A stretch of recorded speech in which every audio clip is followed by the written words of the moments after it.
You're listening to the Mile You're In podcast. Everything running related from 100 meters to 100 miles. And now, here's your host, Phil Patterson Jr. What's going on, everybody? Welcome back to another episode of the Mile You're In podcast. And I'm starting off right. As I said, consistency every other week. Here I am. And I already lined up an interview for next week. So I don't know, that might throw off the every other week thing, or you might get 3 in a row.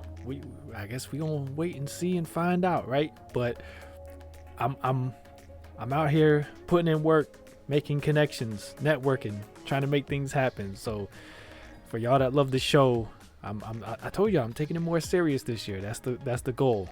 And I got a text from a good friend, Esther, who texted me. I think it was, I don't know, Wednesday or Thursday, and plain and simple, was right to the point. Like, hey, holding you accountable.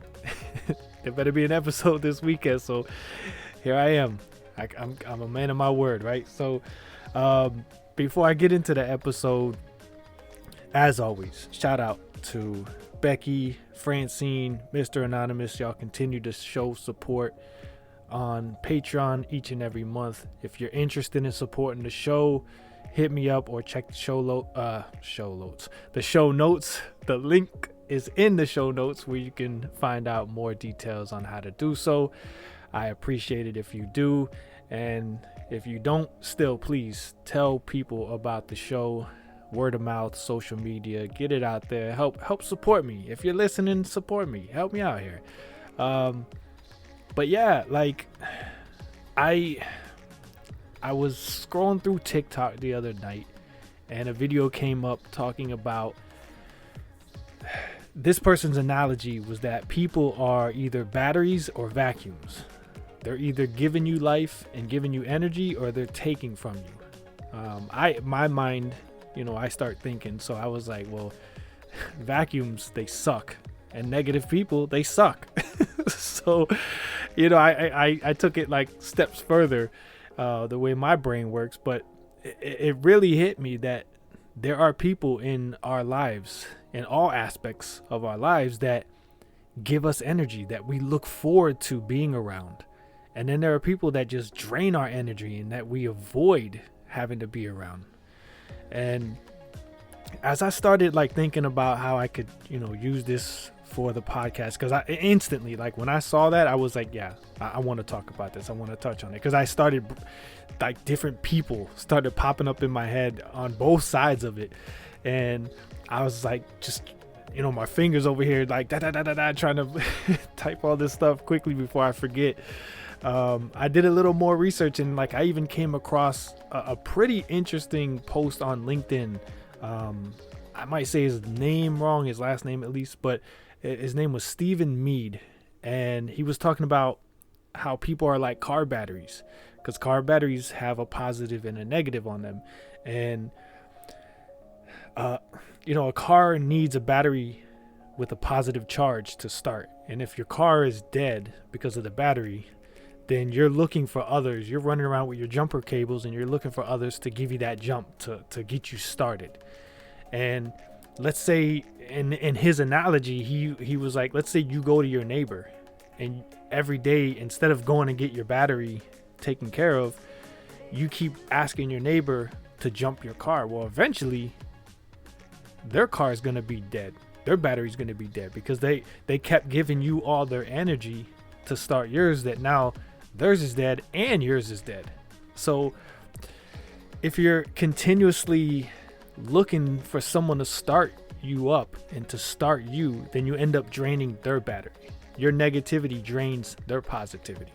So it was just as I was going down this rabbit hole of research, all these different analogies and examples, it was really cool, because the analogy of humans as batteries serves as a reminder of the importance of self-replenishment and healthy independence.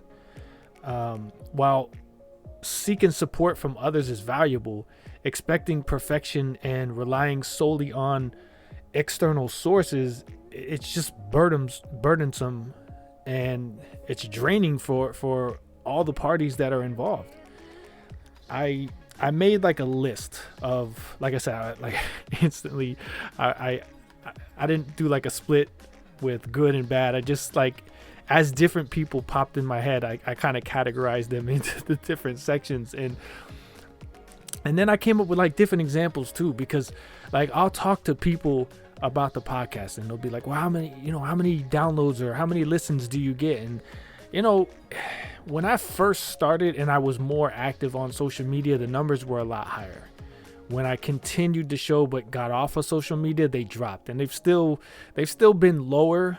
They have been starting to pick up again now that I'm getting more active on social media and promoting it more, but they've been lower. And at a time, like, I would say I can at least get 35 listens per episode. Some stay around that range, some get higher. I guess it really depends on how well it's received and how much it gets shared. But there are people that would be like, damn, you're only getting 35 listens per episode, why do you keep doing it then? And then there's others who are like, you got 35 people that listen to you consistently. You know what I'm saying? Like, there's people that are like, you're not making money off of it though, where there's others like, oh, like, you got people listening to you and supporting you and asking you for another episode. Like, that's dope, right? So there's those two different types of people that I've experienced and interacted with when it comes to that. There's like the whole Patreon thing, because people hear me talk about it and they're like, well, what's Patreon? And how many people do you got supporting you? How much money do you make off of that? And the reason why I say I'm not really making money off it, honestly, the money goes to either advertising or goes into what it costs for me to keep Zoom up so that I could do the interview. So I'm not really making money off of it, to be honest. The money goes right back into the show. But they'll be like, you only have 3 people that are supporting you after all this time. And then there's people like, yo, you got people that donate to your hobby, to your passion, so that you can keep doing it, like, and not have to put the money out of your pocket. So again, like, it's the mentality, how we look at a situation or a scenario. I've talked to a lot of people who come to me for advice about running because they want to get into it, or they're curious about it, or they're just curious about my running and whatever journey they're on, and they'll tell me, or they'll show me their stats, right? They uploaded from the watch to the app or whatever, and they'll show me, or they'll tell me. And I know people that would look at them and or just in general respond to them and be like, it takes you 15 or more minutes to run a mile, where there's other people that are like, yo, you can run a mile without stopping. So it's that mentality, it's that mindset. Like, you're not going to want to be around that person that's like, yo, you take so long to run a mile though. You're going to be around that person that's like, yo, you think you could run like 2? Or you want to try, like, see if you could do like a mile and a half, or even just a mile. Like, you could do a mile. I'm sure you could do more. It's that mentality. Again, we were talking, like last episode, I was talking about resolutions and weight loss, where we all hit those. If you've ever been on a diet, or just maybe not food wise, but just exercise wise, you were like, I'm gonna get active and try to lose some weight, and you hit like plateaus. We all been there. We've all done it. And you either stop there and say, oh, that's all I can do, or you're like, no, I'm gonna keep doing and see what happens.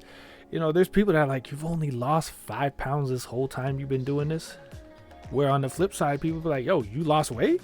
All right, well, you're doing something right. You're making progress. So keep doing what you're doing, or look at how you can maybe change it up to get over that hurdle and make the next step of progress. So again, mentality, mindset. Where are you? How do you look at things? How do you perceive things? And it kind of really, something that really, I don't know if I can't remember if I said this or not. I'm rambling at the moment, but forgive me. I'm not editing, right? I'm not going to stop and fix this and make it sound perfect. But I'm trying to remember if I told you I had some announcements that would come up. One of them, if I did, whatever. Let me get to the point. Shut up, Phil. Just go. If y'all remember, if y'all did follow me on social media, like a couple years ago, I was a Bib Rave influencer. I was on the Bib Rave team, and that was fun, especially the community, the people that were on the team that I conversed with every day in the Slack group, or just through all of our posts that we would like and comment on and things like that. Like, the interaction was really dope. And that's one thing I missed. I realized by being off of social media, you can't really be an influencer. So I left the team, and now that I've been kind of getting back on there and being active again, I applied and I got accepted to get back on the team. And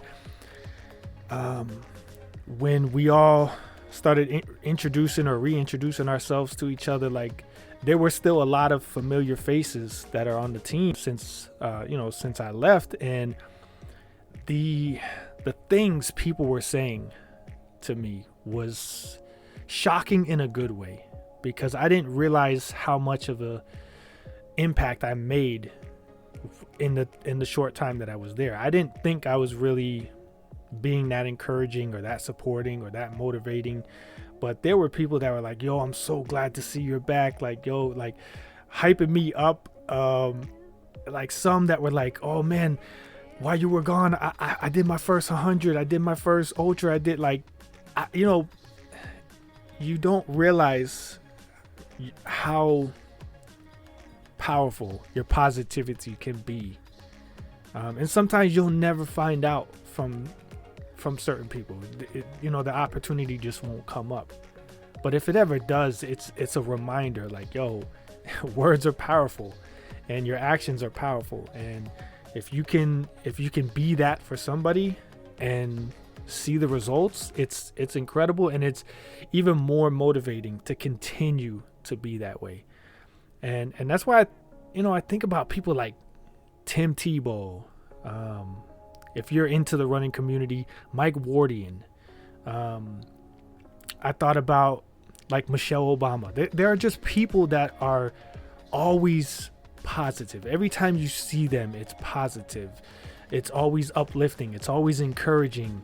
It's always something nice and good. Like, it's not negative. You want, like, you see their face, or you see something, an article or a title come up, and you're intrigued to find out more, because you just know that it's not going to be something bad that makes you feel bad or negative. It's either going to leave you, like, not feeling anything, but at least it's not going to be bad, or it's definitely going to, like, encourage you and inspire you and make you think in a good way. Again, I mentioned Esther, who texted me, holding me accountable to do this episode today. Every time I've seen her, whether it's a training run, when I did work at the running store and she would come in, if it was out on the course during races, like, it's just, she's always smiling, she's always positive, she always has something encouraging to say. She's never negative. She looks at the bright side of everything. There's a positive in every situation with her.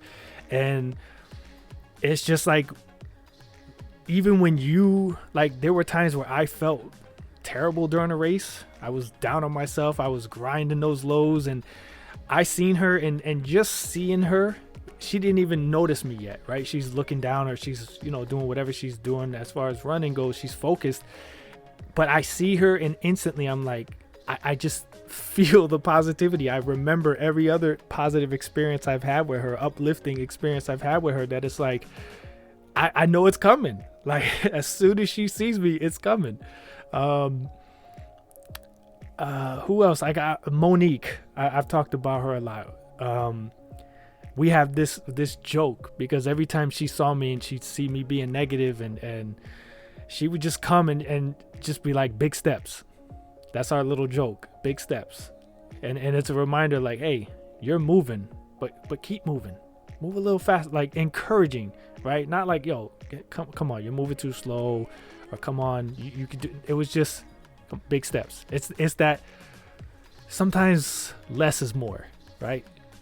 She just knew how to get in my head and flip that switch. A lot of y'all know Lucian, the nickname Hot Chocolate. I know there's some mixed reviews depending on, lately I've seen some weird things on social media, but in general, like, every time I've seen him out on a course, he's friends with everybody. He'll stop and take pictures with you. He'll put you on his Facebook Live during the race. He encourages and uplifts and supports everybody out on that course, especially if he notices you're struggling or you're not doing good, or you even verbally admit it. He's just one of those people that if you encounter him at any point, it's not going to be something negative. At least I've never experienced that. Again, I'm not going to get into that. But, and I think about race directors, right? Like, a lot of times, even if there's things you don't like about a race or you have a bad experience with it, like, you just genuinely like the person so much that you want to support the race. So you sign up, or maybe you just sign up to volunteer and help them in that way. Or you help share and promote their posts to encourage other people to do the race.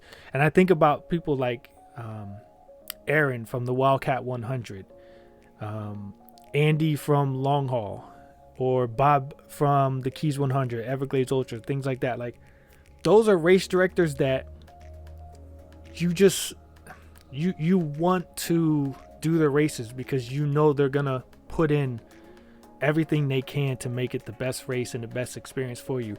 And they're also going to encourage you. They're out there on the course and motivating you and encouraging you. They don't just disappear. They're out there putting in work themselves. And especially like Bob, I just mentioned him. We have a mutual running friend, Terry, who he kept encouraging, like, why don't you attempt 100? You're a very accomplished and great runner. Why don't you attempt it? And he finally, pushed her to do it, and she just completed her first 100 miler. And it's just like, those are the type of people you want to be around.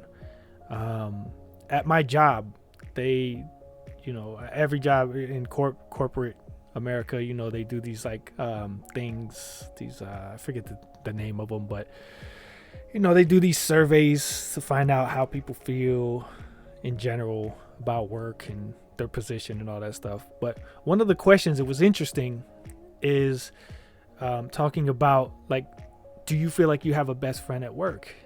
And that, I know people can take it different directions, but it's that sense of, like, do you look forward to going to work because you're going to see so-and-so and you're going to work alongside so-and-so, right? Because there's been times where I knew, oh man, I gotta work with this person again. I don't want to go to work. And then it's like, you see the schedule, you're like, oh, I'm working with them. Oh, yo, it's gonna be a good day. We're gonna have fun. Like, yo, I don't even care what happens. Like, it's what you give off. It's that energy. It's that radiance. There was a point, I've mentioned these before as well, where when I was trying to do, go sub 20 in a 5K, where there was one person who was like, oh, you can't do it. Like, you're going to have to give up ultras. You're going to have to give up you're doing too many slow runs, too many long runs. You need to focus on speed, blah, blah, blah. And in a way, they were right.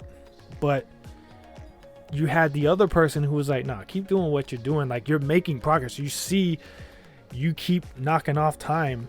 Like, you're going to get there. If you keep doing what you're doing, you're going to get there. You may not get there as fast as you want to, but you're getting there. You're making the progress. So, like, don't listen to what this person's saying, because the proof is right there. Like, you're doing it. It's just going to take a little bit longer. If you do it their way, you'd get there faster, but you're still doing it. So how you speak to somebody makes a huge difference.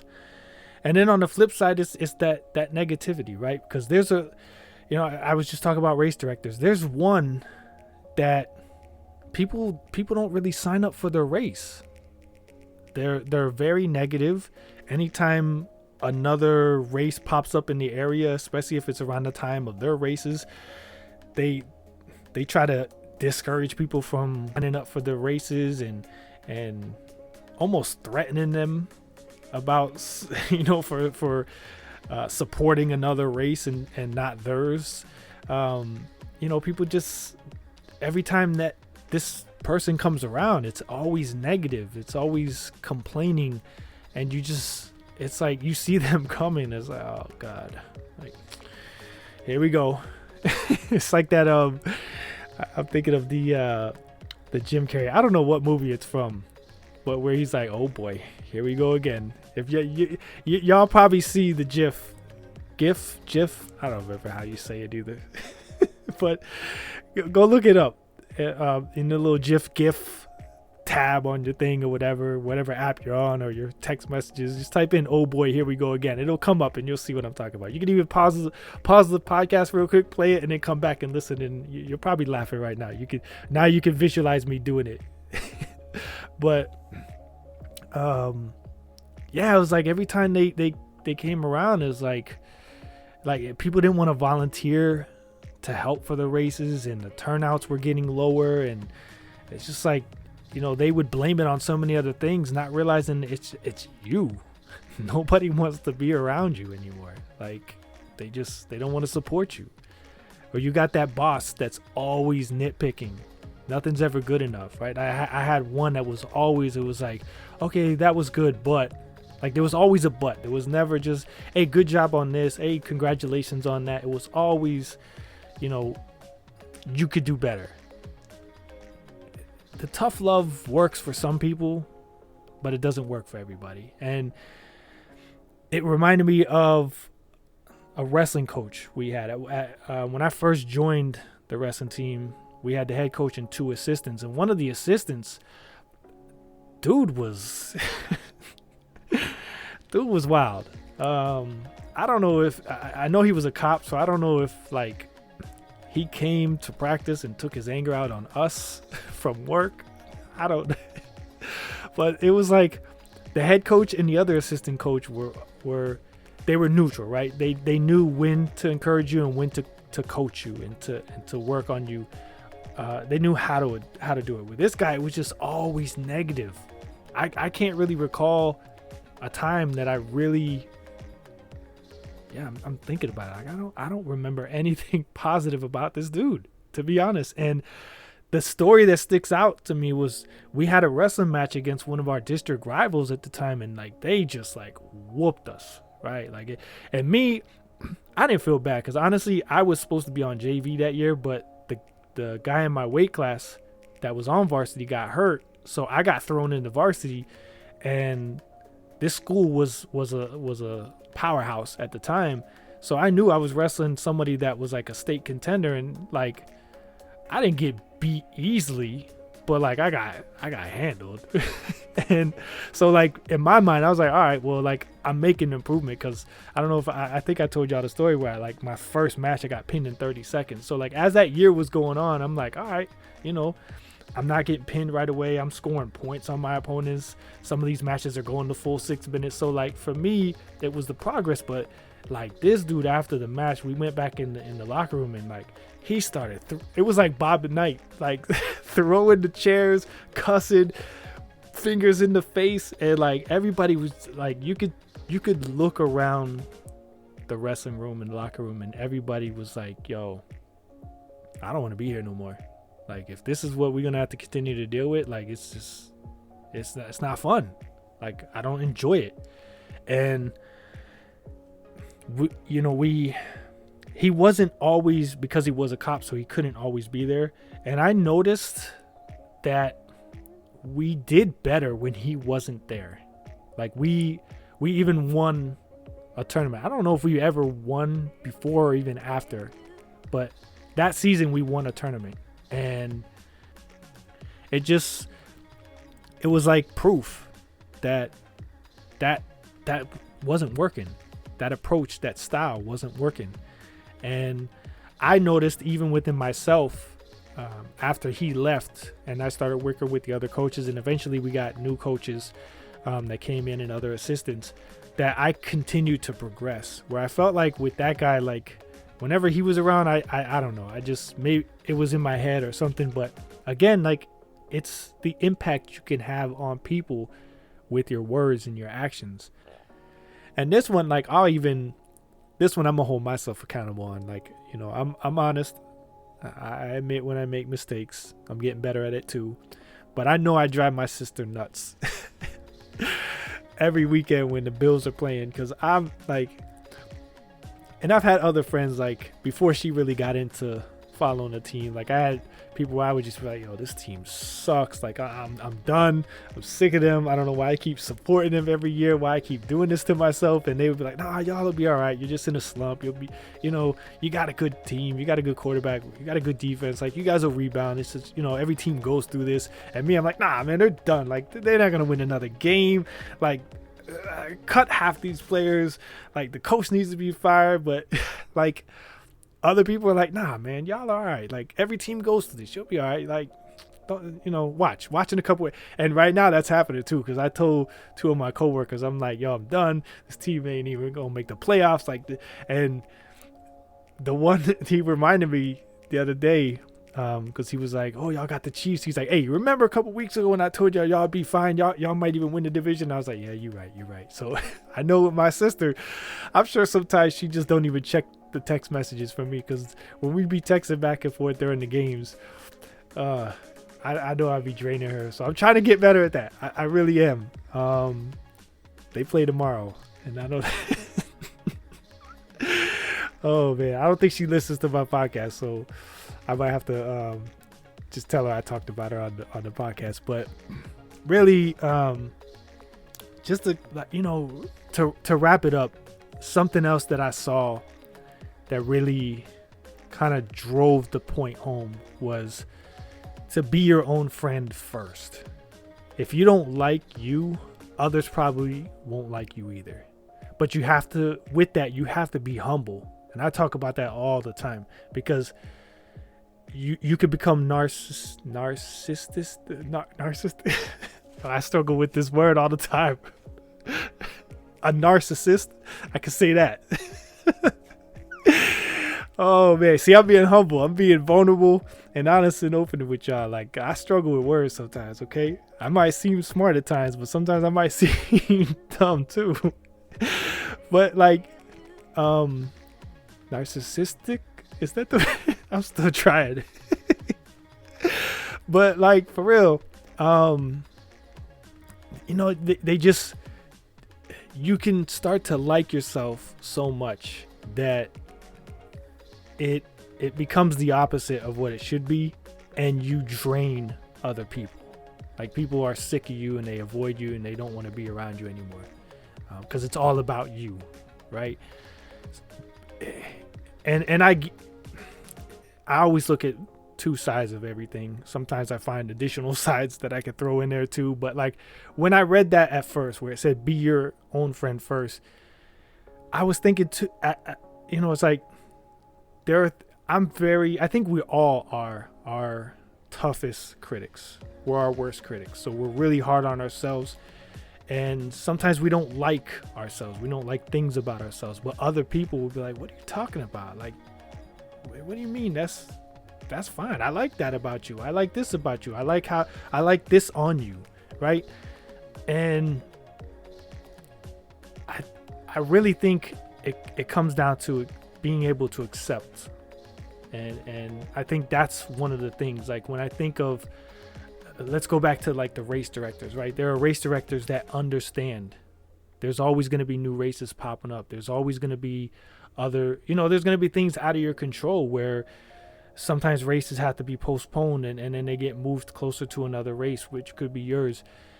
It's that mentality, right? Where you look at things the way Esther does, or you look at things the way that one race director does, and everything's negative. There's nothing positive. You know, even when they have a good turnout, it's, you know, I only got 800 people to show up to my race. Well, there are people that wish they could get 300 people to show up to the race. So be glad you got 800, because next year you might not have 800. You know what I'm saying? Like, I guess the way I want to end this is to understand how things are going, understand how you are. You know, you want to surround yourselves with people that are, I think I said that last week, and I've probably said it a bunch of times. Like, you surround yourself with people you want to be like. I know a lot of people are like, oh, well, then you're not going to be unique. You're going to, you're trying to be like other people. That's not necessarily a bad thing if it's making you a better person. And that's the problem. Like, if you're following trends that make you a clone, that make you, if you're imitating and not making your own version of that, then yeah, it's negative and it's not authentic. It's not sincere. But if you strive to be like other people that are positive influences, that are also having an influence on you positively, how can that be bad? You know what I'm saying? Like, if you just straight do everything and say everything they say, then yeah, you're not being authentic. You're not being yourself. But if you take those little things from them and add it to who you are, it's going to change who you are to be the better person. And then you can now use that and apply it when you interact with other people who are in that same situation and help them. I picked so many brains, and I still do. When it comes to running specifically, I pick so many brains. And I almost slipped up and told you my second announcement, so I caught myself there. But even, like, I'll admit it, right? Y'all see, if you follow me on social media, you've seen the videos where I was only posting eating ice cream during the runs and drinking sodas during the run. And yes, I was eating other things that were better for me. I was drinking electrolyte drinks and water drinks that were better for me as well. But I wasn't highlighting that, right? I was giving off the wrong impression. But still, I could have been doing better. And I started picking, after the whole incident last month, I started picking brains like, hey, what do you consume on your runs? Even though I have been doing this for 10 plus years now, right? Coming up on 11 years that I've been running. And I worked at a running store. Like, I know everything that's out there. And then there's hundreds of products that I've encouraged people to use. Many that I've used. But, the immature mind that I can have at times. And the egotistical mind that, I don't need all that stuff really. Like, I know it works, but this works too. Like, this, I'm doing fine, right? And it's one of those things where you have to, again, evaluate yourself and see where you can make changes and make improvements. Because if what you're doing is leaving you stagnant or you're starting to have issues, then something's got to change. And that's where I'm reaching out now and also putting it out there so that I can have that accountability. I think we need that. We need those friends that are going to hold us accountable. My one friend, Monique specifically, because I think she's up to 700-mile races now that she's completed. So the competitor in me is like, oh shoot, she's 3 away from tying me. I might have to get back out there and she can't catch me. But honestly, I will be totally honest with you. When it comes to her training plan, her diet, her mindset, like, I want to be more like her. Like, just like, I feed off of her energy. And she's held me accountable recently on a lot of things when it comes to running and health. And I appreciate that, right? Where others, they get too cocky and they get too egotistical and they're just like, nah, whatever. But I'm about to turn 40 and I don't know about anybody else, but I feel like when I hit 35, things started going downhill. So I'm about to hit 40 and things been getting worse. So I need to make some changes and fix some things, right? But yeah, just evaluate your situation. And until the next episode, really just think about the impact you make on other people. Is it good? Is it bad? How can you change it and make it better? Thanks for listening to the Mile You're In podcast. If you enjoyed it, make sure to like, share, and subscribe.